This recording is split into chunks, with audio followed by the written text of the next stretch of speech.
नमस्कार दोस्तों, stock market studies में फिर से एक बार आपको बहुत बहुत स्वागत है। तो आज मैं फिर से आपके सामने कुछ इंपॉर्टेंट कंपनी का अपडेट लेके आया हूँ और इस वीडियो को लास्ट तक जरूर देखना। और अभी तक अपने चैनल को सब्सक्राइब नहीं किया तो जरूर कर लेना कंटिन्यूसली इन्फॉर्मेशन और अपडेट्स पाने के लिए। तो इस चैनल के साथ बने रहिएगा क्योंकि मैं सारे information as a education purpose में आपके साथ शेयर करता हूँ, क्योंकि आपको कंपनी के बारे में जानकारी मिले, उस कंपनी के अंदर क्या चल रहा है उसके बारे में जानकारी मिले, और कंपनी का जो करंट जो सिनेरियो है वो किस तरीके से है उसके बारे में जानकारी पाने के लिए इस चैनल के ऊपर बने रहिए। तो वीडियो को शुरू करने से पहले मैं रिक्वेस्ट करूंगा इस वीडियो को एज ए एजुकेशन पर्पस में लेना, क्योंकि मेरे तरफ से कोई भी वीडियो में बाय एंड सेल का रिकमेंडेशन नहीं होता है। किसी भी कंपनी के ऊपर काम करना है तो आपके खुद की रिसर्च के ऊपर, आपके खुद के रिस्क के ऊपर और आपके खुद के एडवाइजर, जो आपका जो एडवाइजर है उसके साथ बातचीत करके ही काम करना। तो चलो देख लेते हैं कौन सा कंपनी है यहाँ पे। फर्स्ट जो कंपनी है जिसके बारे में चर्चा करूं उसका नाम है हैप्पीज माइंड एंड टेक्नोलॉजीज। देखिए हैप्पीज माइंड एंड टेक्नोलॉजीज जो एक आईटी सॉल्यूशंस कंपनी है, और इस company next generation IT solution के ऊपर काम करते हैं और सर्विसेज भी देते हैं। और इस कंपनी के बारे में एक ही बात कहूंगा, कंपनी छोटा सा है और एक small and mid cap type categories में कंपनी का नाम देखने को मिलेगा। तो small and mid cap type जितने सारे आईटी सेक्टर कंपनी है उनमें से इस कंपनी का रैंकिंग के बारे में बात करूं तो कंपनी का रैंकिंग आपको टॉप 8 नंबर में दिखेगा। और कंपनी जितने सारे इस सेक्टर में कंपनी है उसमें से इस कंपनी का परफॉर्मेंस आपको अच्छा दिखेगा। जैसे आप देखेंगे तो सेल्स का ग्रोथ, मतलब सेल्स का क्वार्टरली ग्रोथ, उसके साथ साथ कंपनी का रिटर्न ऑफ इक्विटीज भी अच्छा खासा है, उसके साथ साथ कंपनी का डेप्थ भी कम है। तो कम मतलब डेप्थ भी देखा जाए तो एक मेजर में है, क्योंकि हमेशा कहा जाता है कि 0.0% के नीचे अगर डेप्थ हो तो उस कंपनी को आप कंसिडर कर सकते हैं। कंसिडर कर सकते हैं इसका मतलब सिर्फ डेप्थ देकर कंसिडर मत करना, कंपनी के कुछ बाकी पैरामीटर्स भी आपको देखना पड़ेगा। तो रही बात कंपनी के जो डिटेल्स है उसके बारे में बात करो तो आरओसी आरओई दोनों ही आपको अलग लेवल का और बेस्ट लेवल का देखने को मिलेगा। मुझे दो पॉइंट्स मुझे बेस्ट लगा। 3 साल में भी कंपनी का आरओसी बहुत शानदार है। कंपनी के प्रोमोटर के पास अच्छा खासा होल्डिंग्स है, इनकम भी हो रहा है, कैश भी है, और कंपनी के सबसे जो बेस्ट पॉइंट आपको देखने को मिलेगा ईबिटा मार्जिन भी बहुत शानदार है, और क्विक रेशियो 2.77 के आसपास है। इसका मतलब हमेशा आपको मैं बताया कि क्विक रेशियो अगर 1% के ऊपर हो, 1 से 2% के ऊपर हो तो उसको बेस्ट माना जाता है। तो यहाँ पे मेरे हिसाब से तो बेस्ट है। बाकी आपके हिसाब से क्या है मुझे जरूर कमेंट्स करना। और कंपनी के ऊपर एक चीज आपको हमेशा बताता हूँ कि कंपनी के ऊपर जो क्वार्टरली जो रिजल्ट आया वो उस रिजल्ट को आपको हमेशा देखना चाहिए, क्योंकि रिजल्ट में ही सब कुछ राज छुपे होते हैं। तो कंपनी का राज यहाँ पे किस तरीके से है आप देखेंगे तो कंपनी सेल्स को लगातार बढ़ाते चले जा रहे हैं। पिछले देखिए 2020 में 180 करोड़ का सेल्स था, उसके बाद 2021 में 250 करोड़, 2022 में 338 करोड़ के आसपास, और अभी 370 करोड़ के आसपास इस बार कंपनी का रिजल्ट आया, मतलब सेल्स आया। तो सेल्स के बाद कंपनी एक्सपेंस को भी कंट्रोल किया, उसके बाद प्रॉफिटेबिलिटी देखिए। पिछले बार का जो एक्सपेंस था वो कम था, इसलिए कंपनी का प्रॉफिट ज्यादा हुआ था। इसका मतलब कंपनी का जो एस्टीमेट है वो एस्टीमेट को कंपनी बीट नहीं कर पाए, और पिछले क्वार्टर से भी कंपनी का सेल्स कम, प्रॉफिट कम हुआ, और इसी के चलते कंपनी का प्रॉफिट कम होने के कारण कंपनी के ऊपर एक प्रेशराइज देखने को मिला, क्योंकि क्वार्टर को भी कंपनी बीट नहीं कर पाया, और ईयर ऑफ बेसिस में कंपनी का सेम टू सेम प्रॉफिटेबिलिटी देखने को मिला। और मुझे लगता है यही कारण के वजह से शेयर के ऊपर एक मैसिव करेक्शन देखने को मिला है। अभी आप कहेंगे सर कंपनी के ऊपर करेक्शन तो हुआ, क्या कंपनी यहाँ से रिवर्सल नहीं कर सकते? देखिए रिवर्सल करेंगे कि नहीं करेंगे वो तो आपको फ्यूचर में ही बताए, मतलब देखने को मिलेगा। और जिस तरीके से ग्लोबली मार्केट के ऊपर प्रेशर है, जिस तरीके से नैस्डैक जो यूएस का एक इंडाइसिस है, साथ ही साथ डाउ जोन्स जो यूएस का एक इंडाइसिस है, वो लगातार गिरते जा रहे हैं। और पिछले दिनों में भी आप देखेंगे तो करीबन नेस्डेक 2% के आसपास गिर गया था और डाउ जोन्स 1% के आसपास। तो जब यूएस मार्केट में भारी भरकम गिरावट होगा तब सोचिएगा आईटी सेक्टर के ऊपर बहुत बड़ा खतरा आ सकते हैं, क्योंकि आईटी सेक्टर यूएस मार्केट में ही सबसे ज्यादा प्रोडक्ट को सेल ऑफ करता है। तो यूएस मार्केट में अगर हालत खराब हो तो क्या आईटी सेक्टर फिर से खड़ा हो पाएंगे? हाँ, खड़ा तो हो पाएंगे, मगर फिलहाल के लिए क्या खड़ा हो पाएंगे? बिल्कुल नहीं। तो इस सिचुएशन को समझना पड़ेगा। तो अभी फिलहाल के लिए इस तरीके से जो आपको चार्ट दिख रहा है वो चार्ट किस तरीके से, ध्यान से देखना इस चीज को कि पहले देखिए एक रेंज बना था, एक स्ट्रॉन्गली एक बाइंग रेंज बना था। अभी बाइंग रेंज का मतलब क्या है? देखिए आपको इस तरीके से कुछ पैटर्न ढूंढना है, जो पैटर्न कंटिन्यूसली कोई बाय कैंडल आपको दिखाएगा। कंटिन्यूसली कोई भी बाय कैंडल बने तो उस लेवल को मार्किंग कर लेना, टॉप लेवल से बटन तक। तो इस लेवल को मार्किंग करने के बाद आपको करना क्या है, जब भी शेयर इस नीचे लेवल में आए और इसको रिटेस्ट करे तो यहाँ से आपका एक स्विंग ट्रेडिंग के हिसाब से एंट्री बन सकता है, और अपर लेवल है मतलब इस जगह पे जाकर आपको टारगेट बन सकता है। क्या इस कंपनी ने सही में इस तरीके से कुछ टारगेट दिया? चलो मैं आपको दिखा देता हूँ। देखिए एंट्री कहाँ पे बना, एंट्री यहाँ पे बना, और टारगेट कहाँ पे बना, टारगेट ऑब्वियसली यहाँ पे बना। तो देखिए टारगेट कितने दिनों में बना, 150 दिनों में 22% के आसपास टारगेट।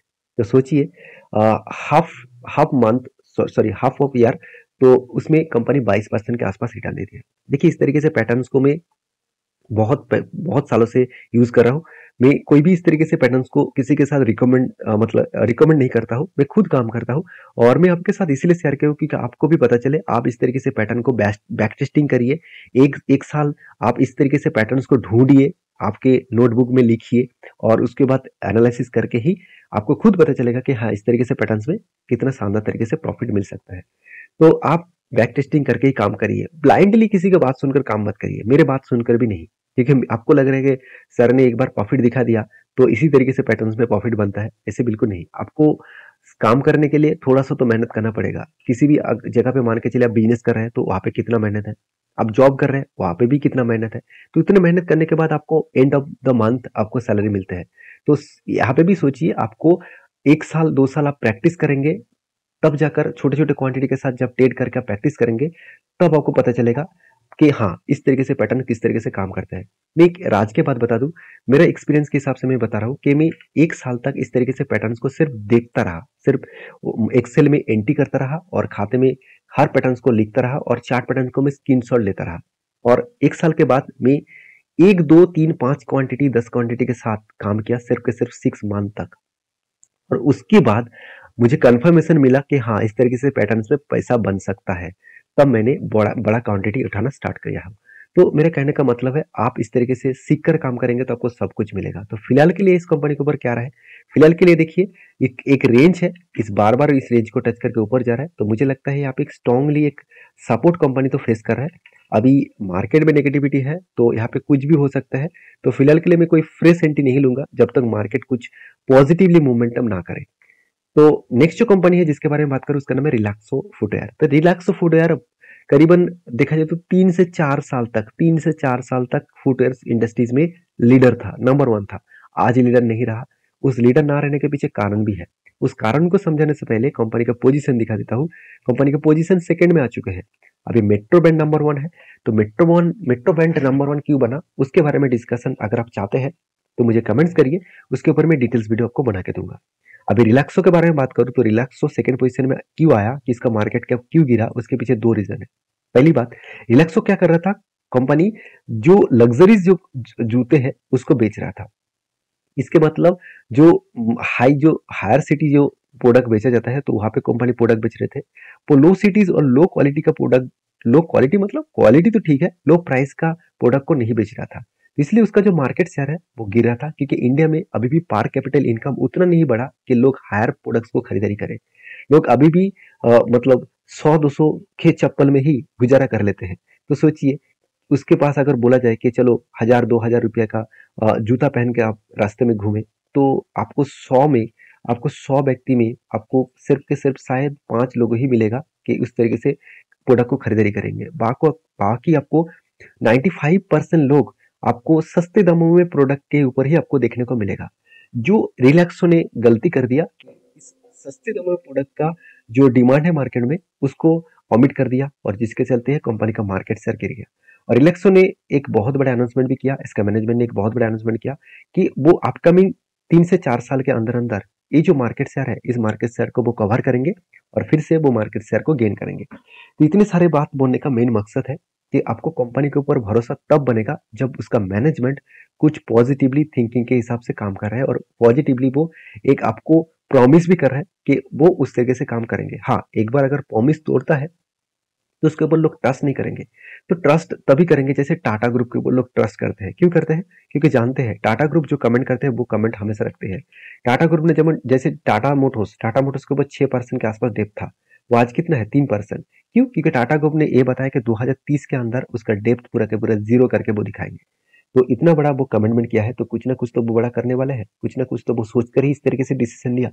तो रिलैक्सो के ऊपर मैं तो बहुत बुलिश हूँ, मेरा बहुत पहले से निवेश है एज ए लॉन्ग टर्म के लिए, और मैं लॉन्ग टर्म के लिए जरूर काम करूंगा। और जब जब कोई भी शॉर्ट टर्म के लिए कोई भी ट्रेड बने तो मैं छोटे मोटे क्वांटिटी के साथ ट्रेड कर लेता हूँ। ऐसे नहीं कि शॉर्ट टर्म में वो बहुत ज्यादा एंट्री कर लेता हूँ। मेरा लॉन्ग टर्म में ज्यादा से ज्यादा फोकस रहते हैं। मैं शॉर्ट टर्म में जब जब एंट्री बनता है मैं कुछ क्वांटिटी के साथ वहां पे एंट्री लेता हूँ। तो रिलैक्सो के ऊपर फिलहाल के लिए जो क्वार्टरली रिजल्ट है अभी तक फाइनली नहीं आया, तो रिजल्ट कब आएगा, रिजल्ट का डेट अनाउंसमेंट हो चुके हैं। तो कंपनी फर्स्ट तारीख को आपको रिजल्ट यहाँ पे अनाउंसमेंट किया जाएगा 1 नवंबर में। तो फिलहाल की जो सिचुएशन है, तो मैंने एक लेवल्स आपको मेंशन किया था, कुछ यहाँ पे शोल्डर कम हेड कम शोल्डर बना था, 2 बार शोल्डर बना, तो फाइनली मुझे लगता है और एक बार शोल्डर यहाँ पे क्रिएट करेगा। तो फाइनली जब शेयर शोल्डर क्रिएट करेगा तब भी कोई पैटर्न बनेगा। फिलहाल के लिए कोई भी एंटी लेवल्स में नहीं लूंगा, क्योंकि जब पैटर्न फाइनली कंफर्म ना हो तब तक मैं एंटी नहीं लूंगा। और आपके साथ मैं इसीलिए शेयर कर रहा हूँ क्योंकि आपको भी पता चले कि सिचुएशन को आपको समझ के काम करना पड़ेगा, क्योंकि ब्लाइंडली आप किसी भी जगह पे निवेश कर लेंगे, ब्लाइंडली आप किसी जगह पे बाय कर लेंगे, ये बहुत बड़ा आपके लिए गलत साबित हो सकता है।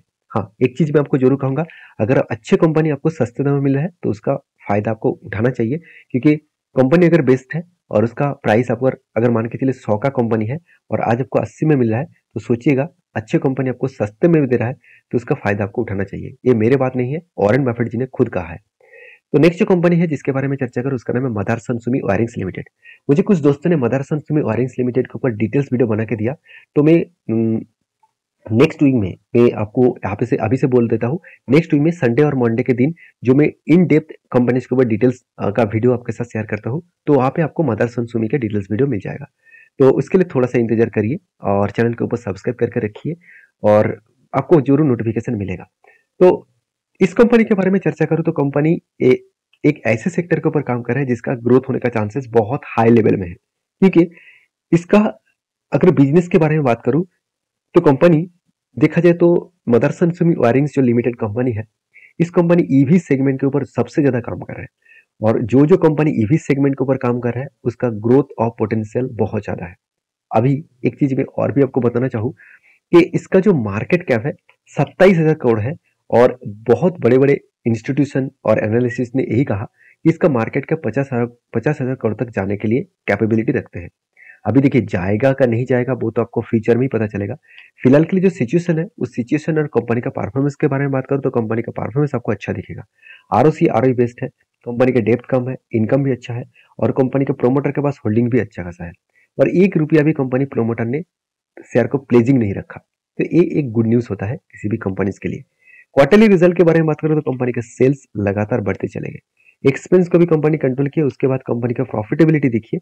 इस बार कंपनी का रिजल्ट अभी तक नहीं आया, पिछली बार के डेटा के हिसाब से बता दूं कंपनी का रिजल्ट में थोड़ा सा करेक्शन देखने को मिला था।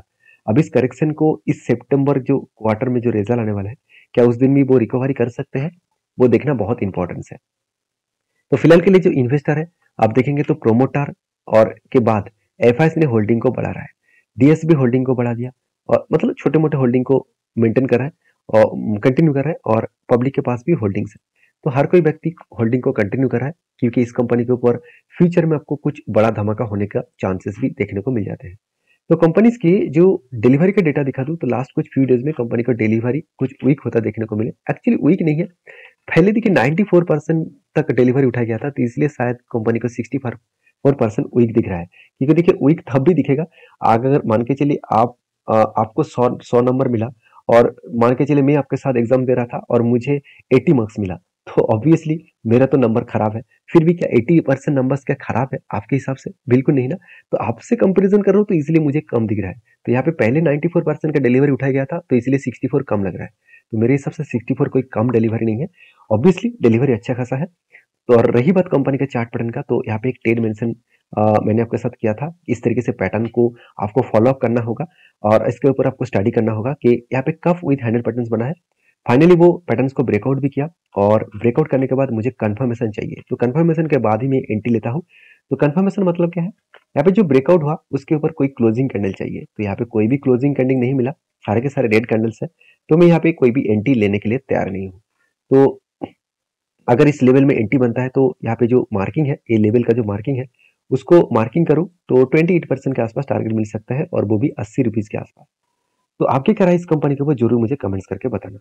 नेक्स्ट जो कंपनी है जिसके बारे में बात करूं उसका नाम है कैंटेबिल रिटेल इंडिया लिमिटेड। तो कैंटेबिल रिटेल इंडिया लिमिटेड जो एक टेक्सटाइल इंडस्ट्री से बिलोंग करते हैं, कंपनी के ऊपर एक बहुत बड़ा अपडेट आया, और वो अपडेट क्या है, कंपनी स्पीड देने का अपडेट यहाँ पे दे चुके हैं। 2 तारीख को, नवंबर का 2 तारीख को कंपनी एक के बदले आपको 5 शेयर स्प्लिट के हिसाब से देने वाला है, क्योंकि इसका फेस वैल्यू कितना है 10 रुपया, अभी कितना होने वाला है 2 रुपया, उस हिसाब से हर एक शेयर में आपको 5 शेयर देने वाला है। ये था कुछ कंपनीज का अपडेट। वीडियो में अगर कुछ जानकारी अच्छा मिले तो प्लीज लाइक करना, दोस्तों के साथ शेयर भी करना, चैनल को सब्सक्राइब भी करना। मिलते हैं नेक्स्ट वीडियो में, तब तक के लिए अच्छे से रहिए, अपने ख्याल रखिए। धन्यवाद।